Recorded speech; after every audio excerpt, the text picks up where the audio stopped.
Recovery housing in Florida sits at a critical intersection. The need is so great, but the margin for error if you're an operator has never been smaller. As communities respond to the impact that addiction has caused to all of our communities, on top of that, we see the homelessness crisis and the strain on treatment centers and the overcrowding of criminal justice. Sober living has blossomed into the solution to so many different problems and an essential part of both the recovery continuum and also the housing crisis. And at the same time, operators are forced to navigate this complex web of local zoning rules, while at the same time federal fair housing protections, on top of certification standards and funding and rising operating costs, and all of this is happening all at once. And when recovery housing works, it's so great, and it provides way more than just a bed. It provides structure and accountability, it provides community, and it provides conditions that folks in early recovery need to rebuild their lives. But in Florida, success depends on way more than just a good intention and a good idea. It depends on the operator's deep understanding of legal structures and property selection and house leadership and certification nuances and how to plan for your finances so they fit and work together in harmony, right? And all of this under a fairly rigid regulatory environment, especially in the state of Florida. So recovery housing in Florida, what does it look like? It's largely governed at the local level, meaning that sober living may look different from one city to the next. One town or city's local zoning codes may vary from another, and there are vastly different approaches to enforcement that you may have to contend with, both good and bad. And the challenge is learning how to operate responsibly within this tension. Now, let's talk about certification. Certification is a big deal in Florida, and while it's not legally required, it plays a central role in how recovery housing is viewed by referral partners, community leaders, and city officials alike. And while most reputable sober living homes pursue certification, nearly everyone who is certified with FARR, the Florida Alliance for Recovery Residences.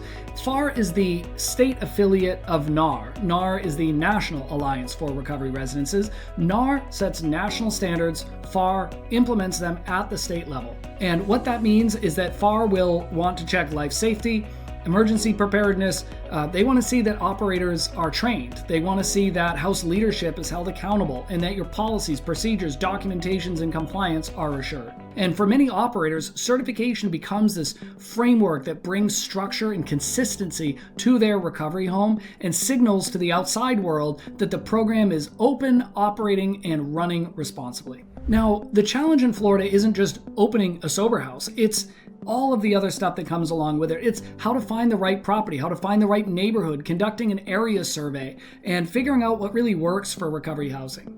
It's also how to operate within local rules and standards while at the same time leveraging the Federal Fair Housing Act and the protections that it affords recovery housing operators. And finally, operators have to build a business model that's financially sustainable without compromising recovery principles. And this balance is what separates short-lived ideas from homes that flourish, grow, and endure the test of time. Now, recovery housing in Florida really matters, and the people who step into this work carry incredible responsibility. When it's done well, a Florida recovery home can be a place where lives stabilize, where trust is rebuilt, and people get a second chance to move forward. But when it's done poorly and when mistakes are made, the consequences ripple outward. They impact residents and families, they impact neighborhoods and communities, they impact referral partners, and they impact operators. And that's why we created How to Open a Recovery Home in Florida.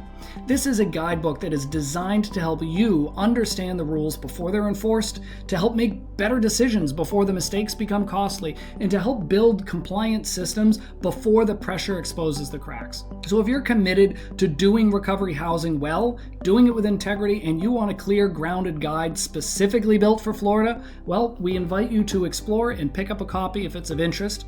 If you want to take it a step further, VSL offers a robust library of membership resources to our chartered operators. You can find them on our website, and we invite you to explore that as well if you're looking for a next level of service and experience. So this work is so critical, and the margin for error is so small, but you don't have to do it alone. We welcome you to join the VSL community, pick up a copy of some of the resources that we have to offer, explore membership resources, and finally, I would like to thank you for your interest in contributing to this important field, and we wish you the absolute very best on your important journey.